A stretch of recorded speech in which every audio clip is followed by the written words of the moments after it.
What do we have here, boys and girls? Uh-oh, SpaghettiOs! Oh, man. So this has been sent to me for a MOSFET fitting. Sort out the wobbly selector. Sometimes it makes a funny noise when you go to full auto. That's everything I know about it. Guess I'll carry on, shall I?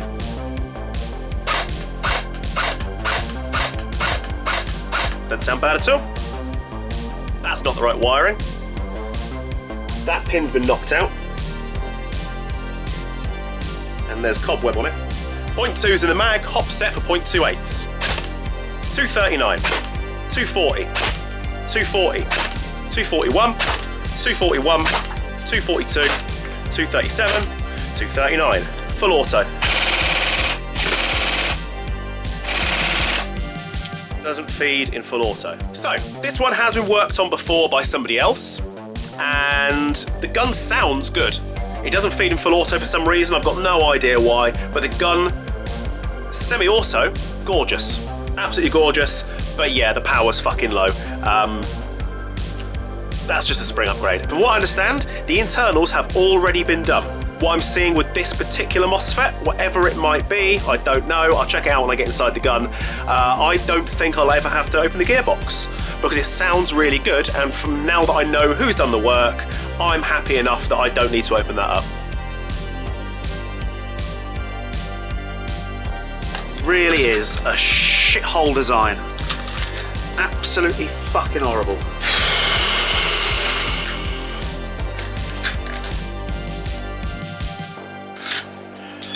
Fucking hell.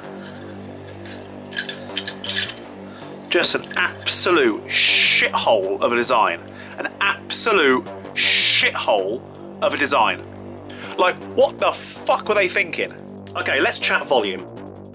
I'm going to point out the work done on this wasn't bad. It wasn't badly done, it just wasn't right, okay?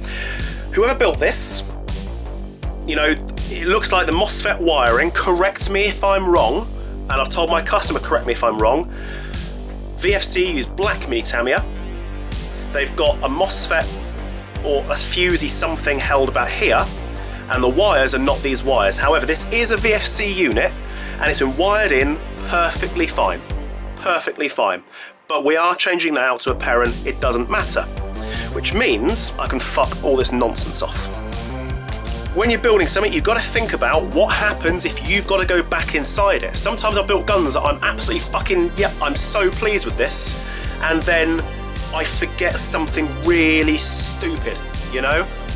I've set everything up, done it, or checked it, it's all great, brilliant, but I always go back in to check my work, right?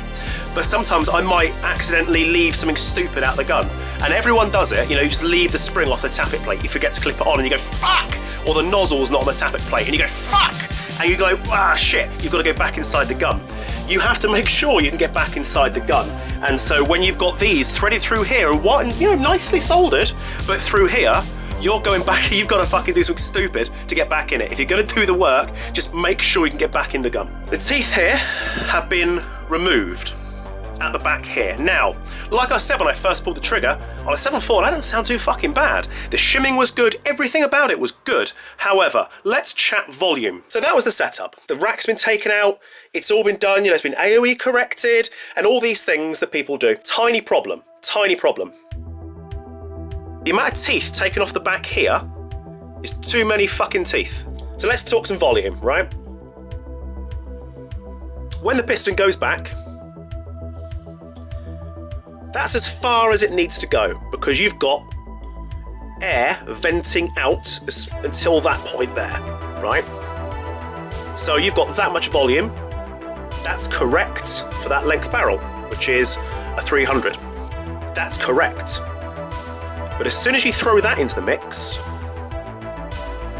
you've just lost a whole pile of volume. Let's see how much we've lost. 41.5 millimeters, right? If we go to what it actually is, because of the stupid Sorbo pad,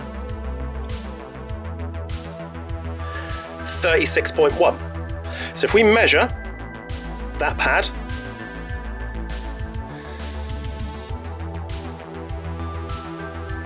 6.7.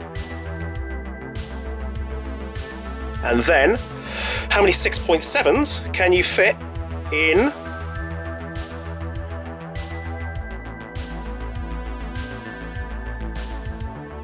how many 6.7s can you fit in 42? Whatever that pad is taking up, that has got to come back, basically. So it's the wrong cylinder, because that is still your standard VFC cylinder. Now, when I do it, as you know, I take away teeth from the back of the piston, right? Assume we put a proper cylinder head in there and it's just sat there, right? Sits there. Take these two away. I can take as many teeth away as I want, so long as it gets to that point there. It doesn't matter if you take teeth off to here, it doesn't matter, because the forward push of the spring will give you a bit of oomph, right? But realistically, that's as far as it needs to go. So that's how many teeth I can take off. But you don't want to take off loads of teeth. I'm happy on this build to do 2 or 3 teeth. And that will give me more volume. And it will certainly mean that the gears can grab the piston better and not be catching on a tiny slither back here. Volume. And I want to make sure that it's very clear, the work done on this was not bad. It wasn't bad. It just wasn't correct. You know how I was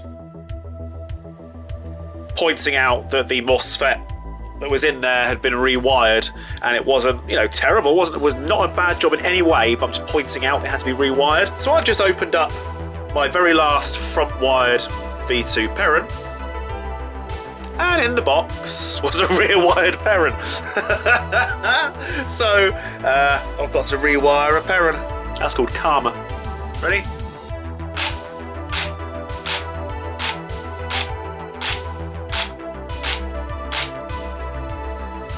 Full. Let's flip it over. Turns out he's a left-handed shooter and he wants to use that side primarily. Zero wobble. Zero wobble. In fact, it's actually hard to turn. My finger's turning white, look. Let's just take a moment to gaze upon the glory of that fucking wiring job. Look at that. Look how beautiful that is. Isn't that nice? Oh God, I'm really pleased with that. Really fucking pleased. Where I have removed this here from the outside of the gearbox, boop, it means that I can put the wires underneath the bar. And with the wires underneath the bar, I can run the black on this side and the positive, which is now green and red, on this side, keeping it right the way out the way on either side of the hop unit. And into there. That I'm very fucking pleased with. This is with an M105 spring.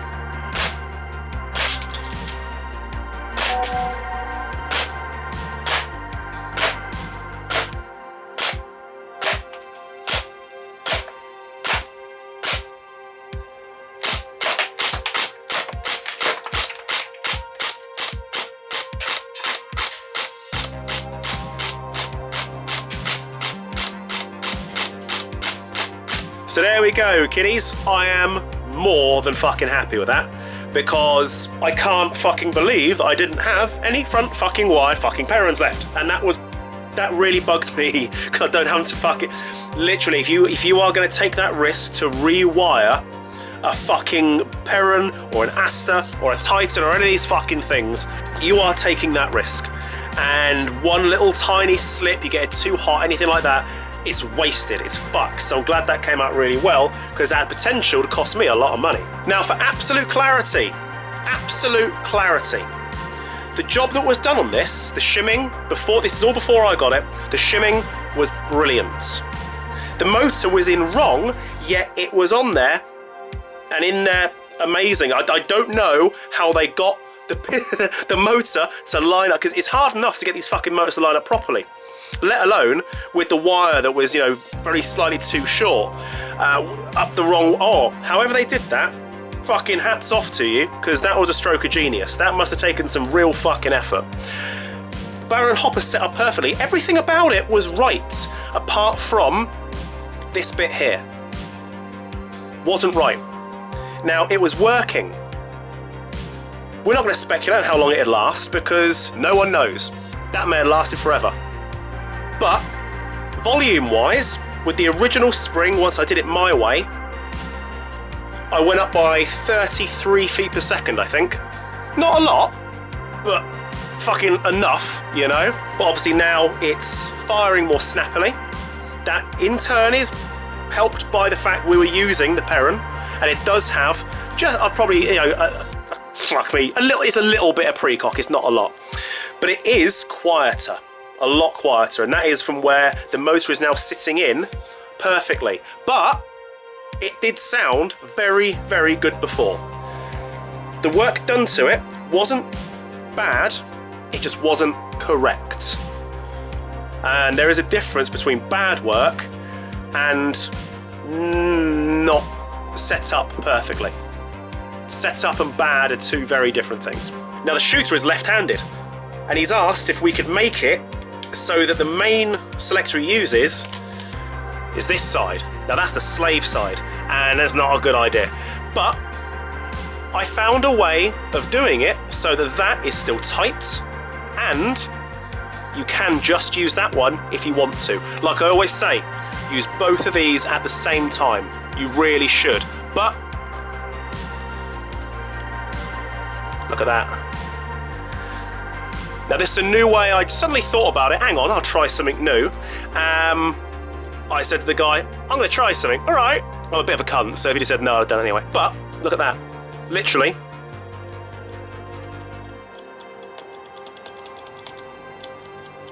Solid as a rock. Solid as a rock. I'm fucking chuffed with that. Really am. And now I'm going to do a gun for myself, because I've got some really cool shit come to me recently. I've got some great shit to test.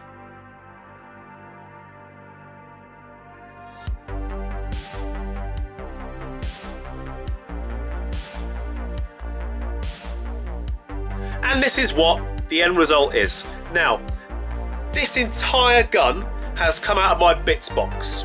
I got the poke from somebody. I'm doing a couple of guns for him next week, and he wanted to get some stuff Cerakoted in burnt bronze. And he put me through to the guys doing it for him. He sent everything to me. I disassembled his guns, sent the stuff to the guy to get Cerakoted. And this is not a professional company. It's just somebody who does it. Just does it on the side, does it for his mates. It doesn't really, you know, it's not money to us. He does it because he enjoys it. And that is a difference between going to somebody who fucking enjoys their work and going to a business. Because, granted, I didn't pay anything for the Cerakote work. Alright, fair. But I did build an MP5K, and I sort of tweaked it and did some cool shit to it. I didn't charge him for that either. It's a nice little swap. So this here is his work, and I've got to say, it's better than the stuff that I used to do when I did Cerakote, fucking before everyone else started doing it, in the UK anyway. Like, big businesses would do it, but, you know, there was no individuals doing it for a giggle, and I think I was the only one. I did it for a bit, and I got bored of it very quickly. I had to do it so I could Cerakote my own shit and then do my mate's guns for free. Well, this is better work than I've seen from some of the big fucking names in the UK. It really is. He's captured the elements that it's meant to be in burnt bronze. In fact, this has got a nice pearlescent finish to it. The finish is tough as fuck. Now, when I said, yeah, do you want to do an M4 for me in burnt bronze? He went, yep, fine, because he was doing that colour for the fucking other guy anyway. So it's likely you'll see those in a week or so's time. But I wanted to test him to see what I could get out of him, you know, just see how if he really was as good as he says he was. So I literally pulled all this shit out of my bits box. So we've got a non-matching upper and lower. We've got a stock tube from Spetzer Arms, I think it is. We've got a real Magpul stock. No, it's not, it's a PTS stock, I lie. That is a GMP grip. It's one of the fucking dozens and dozens and dozens of RAS2 rail systems that I've got. That is entirely plastic. It's a cheap, shitty one off of a £100 Nutrol. The barrel, I don't even know what that is. The flash hider, I don't know what that is. But it's basically, none of these parts are correct, not fucking none of them. And it means there is a slight gap at the back of the receiver. I literally just grabbed out receiver parts and sent the shit to him, right? The fact it's come back and it does look this good. I lost that bit. The fact it does look this good, you know, well done to him. And he asked me not to point out who he is. I'll go halfway and meet you fucking halfway. Mark, you've done some fucking good work, dude. Well done. This is the new ETU by Perun. Now, it's not dissimilar to other people who've done this, like the Leviathan and Spectre people. It's not dissimilar, but it's got a few little tweaks that I really like. Now, I never got on with the Spectre products. Every time I saw one, like most things, I'd only get them when they weren't working properly. And 99% of the time, they were in things like fucking TM recoils. So it was a given, it wasn't gonna fucking work properly. So in this case, I was like, okay, no, we'll try it out. Do you wanna try them? Yeah, I'd love to try them. Now, I need to really enforce the fact that I can't show you the inside and I can't show you the unit looks like, because it's not how the unit's gonna look when it's finished. The way the wiring is, everything about it, that's just not how it's gonna fucking look. Some of the functionalities are gonna be slightly tweaked and changed, but the biggest features on here will remain the same. So for something that's been sent to me as a see what you think kind of thing, what I've got to say is already it's better than the others that I've seen that work in the same way with the little switches and levers and things. It is better. I'm really happy with it. So I can't show the inside because I can't show the inside. You have to trust me. The gearbox is completely standard ENC/Spectre arms. So that means that it's going to fire exactly the same, at least, as an ENC style Spectre arms. Now, another thing to point out is that all I've done inside it is short stroked it, gear, piston, and I've re-shimmed it and I've greased it. The motor in it is a Spectre arms. I can't recall if it's the standard torque or the high torque. Can't remember, but it's going to perform just like that, but it should be snappier. It doesn't show what battery he's using. This is my really tatty old half-charged 2600 25C, all right? I personally wouldn't go with a battery this big in most guns. Honestly, I wouldn't. It's just a bit too big. It's going to last you a long time, but it is quite a lot of juice going through. It's going to get a bit warm. But this is a completely standard gun. So let's see what it does, shall we? So, semi.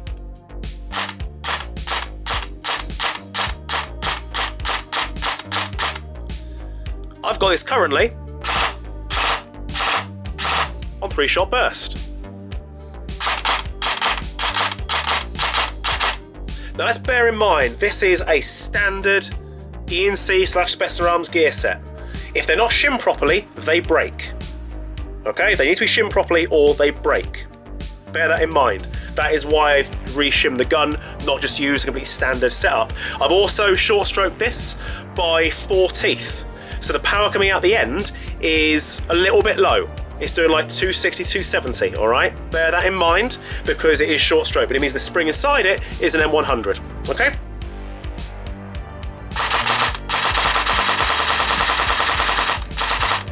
That is faster than most people can have full auto. Ready?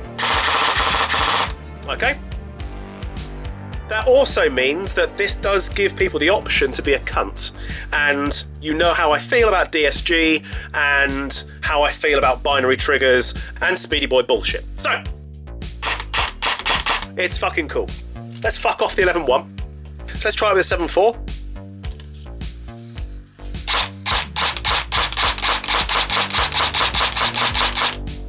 As you can hear, it's still a standard sounding gun.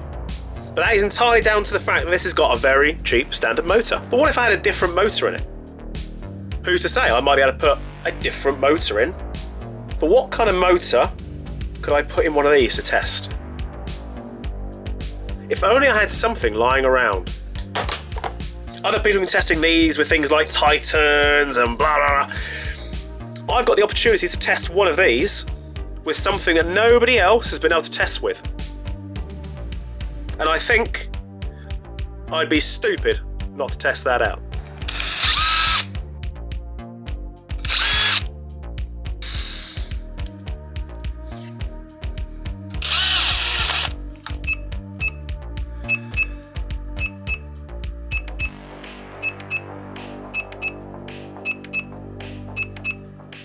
That's fucking weird.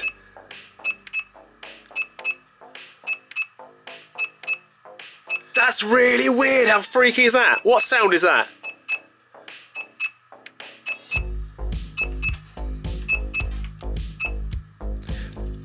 So, I've set it all up. Nice new motor. 7.4 battery. Look, there it is. 7.4. He didn't tell us what battery he used. It wasn't in the picture.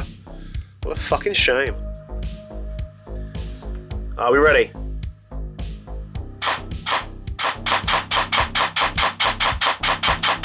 Now, yeah, fuck. You could be confused into thinking that's on full precock. It ain't.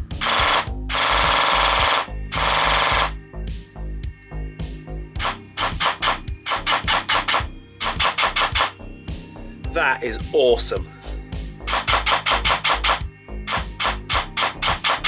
That is fucking awesome. That really is great. I mean, that is fantastic. Now, I know some of you may have thought from the title card that I was going to be trying a Warhead motor inside a vibrator, but honestly, the last thing I want to do on Valentine's Day is to accidentally unwind my wife's uterus. So, didn't go through with it. Sorry.